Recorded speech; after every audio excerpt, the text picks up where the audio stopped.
এটার নাম চুখাওনি। নাম শুনে বিভ্রান্ত হবেন না। খুবই মজাদার একটা ডিশ। চলেন বানাই। আর এর জন্য দইকে খুব ভালোভাবে ফেটিয়ে নিতে হবে, টক দই। আর এর মধ্যে বাকি ইনগ্রেডিয়েন্টস যেমন আলু কুচি দিয়ে দিতে হবে। আমি ১ টা সমান আলু নিয়েছি। আর ধনেপাতা কুচি, কাঁচামরিচ কুচি, টমেটো দিয়েছি, না দিলেও হবে। আর হচ্ছে পেঁয়াজ কুচি। এগুলো দিয়ে এটাকে ভালোভাবে মিক্স করতে হবে। এখন এ ভীষণ কালারফুল আর ভীষণ স্বাস্থ্যকর মনে হচ্ছে না?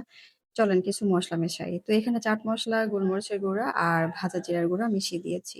এবার এটার যে ফ্লেভার আসছে সেটা একেবারে মাইন্ড ব্লাস্টিং। আর এটা এতই খেতে সুস্বাদু, সেটা না করে খেলে কখনো বুঝবেন না। যখন খুব ভালোভাবে এটা মিক্স করা হয়ে গিয়েছে, এরপরে দিতে হবে তড়কা, মানে বাগার। আর বাগারের জন্য সরিষার তেলে একটু পাঁচফোড়ন আর কি হলুদ মরিচকে ভেজে নিয়ে এটার সঙ্গে মিশিয়ে দিতে হবে। এরপরে হয়ে গেল এর আসল মজা। এটা মেইনলি নেপালি একটা ডিশ। তারা সালাদ হিসেবে খায়, ভাত দিয়েও খাওয়া যায়। সেই স্বাদের, পেট রাখে ঠান্ডা। আর যারা ওজন কমাতে চান তারা কিন্তু এটা সবসময় ট্রাই করতে পারেন। এই ডিশের নাম নেপালি চুখাওনি। নাম অদ্ভুত ধরনের হলেও এর কাজ কিন্তু দুর্দান্ত, সেরাদের সেরা। চুখাওনি।